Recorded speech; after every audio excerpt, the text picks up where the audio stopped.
ರಾಜ್ಯಾದ್ಯಂತ ಮತ್ತೆ ಮಳೆ ಚಟುವಟಿಕೆಗಳು ಜೋರಾಗಿದ್ದು ಮುಂದಿನ 2 ದಿನಗಳ ಕಾಲ ಭಾರಿ ಮಳೆಯಾಗುವಂತಹ ಸಾಧ್ಯತೆ ಇದೆ ಅಂತ ಹವಾಮಾನ ಇಲಾಖೆ ಮುನ್ಸೂಚನೆ ನೀಡಿದೆ. ಈ ಹಿನ್ನೆಲೆಯಲ್ಲಿ 22 ಜಿಲ್ಲೆಗಳಿಗೆ ಯೆಲ್ಲೋ ಅಲರ್ಟ್ ಅನ್ನು ಘೋಷಿಸಲಾಗಿದೆ. ಬೀದರ್, ಕಲಬುರಗಿ, ವಿಜಯಪುರ, ಬಾಗಲಕೋಟೆ, ಬೆಳಗಾವಿ, ಧಾರವಾಡ, ಗದಗ, ಹಾವೇರಿ, ಶಿವಮೊಗ್ಗ, ಉಡುಪಿ, ದಕ್ಷಿಣ ಕನ್ನಡ, ಕೊಡಗು, ಚಿಕ್ಕಮಗಳೂರು, ಹಾಸನ್, ಮೈಸೂರು, ಚಾಮರಾಜನಗರ, ಮಂಡ್ಯ, ಬೆಂಗಳೂರು ನಗರ, ಬೆಂಗಳೂರು ಗ್ರಾಮಾಂತರ, ಕೋಲಾರ, ಚಿಕ್ಕಬಳ್ಳಾಪುರ ಹಾಗೂ ತುಮಕೂರು ಜಿಲ್ಲೆಗಳಲ್ಲಿ ಮುಂದಿನ 2 ದಿನಗಳ ಕಾಲ ಯೆಲ್ಲೋ ಅಲರ್ಟ್ ಜಾರಿಯಲ್ಲಿರಲಿದೆ. ನೀವು ಸಣ್ಣ ಆಗ್ಬೇಕಲ್ವಾ? ಅದು ಒಂದು ಉತ್ತಮ ಆಹಾರದಿಂದ ಸಣ್ಣ ಆಗ್ಬೇಕಲ್ವಾ? ಪ್ರತಿದಿನ ನಮ್ಮ ಜೀನಿ ಸ್ಲಿಮ್ ನ ಯೂಸ್ ಮಾಡಿ ಯಾವುದೇ ಸೈಡ್ ಎಫೆಕ್ಟ್ ಇಲ್ದಂಗೆ ನೀವು ಸಣ್ಣ ಆಗ್ತೀರಾ.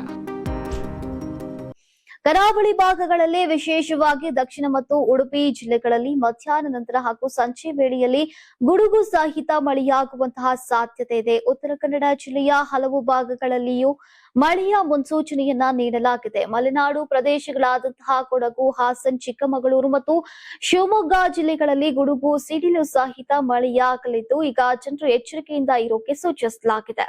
ಉತ್ತರ ಒಳನಾಡಿನ ಬೆಳಗಾವಿ, ಧಾರವಾಡ, ಬಾಗಲಕೋಟೆ, ಹಾವೇರಿ, ದಾವಣಗೆರೆ, ಗದಗ, ವಿಜಯನಗರ, ಬಳ್ಳಾರಿ ಹಾಗೂ ವಿಜಯಪುರ ಜಿಲ್ಲೆಗಳಲ್ಲಿ ಸಂಜೆ ವೇಳೆಯಲ್ಲಿ ಸಾಮಾನ್ಯ ಮಳೆಯಾಗುವಂತಹ ಸಾಧ್ಯತೆ ಇದೆ. ಮೈಸೂರು ಮತ್ತು ತುಮಕೂರು ಜಿಲ್ಲೆಗಳಲ್ಲಿಯೂ ಕೂಡ ಒಂದೆರಡು ಕಡೆ ಸಾಮಾನ್ಯ ಮಳೆಯಾಗಬಹುದು ಅಂತ ಹವಾಮಾನ ಇಲಾಖೆ ತಿಳಿಸಿದೆ.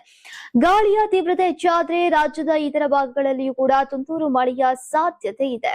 ಇನ್ನು ಚಿಕ್ಕಮಗಳೂರು ಜಿಲ್ಲೆಯಲ್ಲಿ ಮುಂದಿನ 4 ದಿನಗಳ ಕಾಲ ಮಳೆ ತೀವ್ರವಾಗುವಂತಹ ಸಾಧ್ಯತೆ ಇದೆ.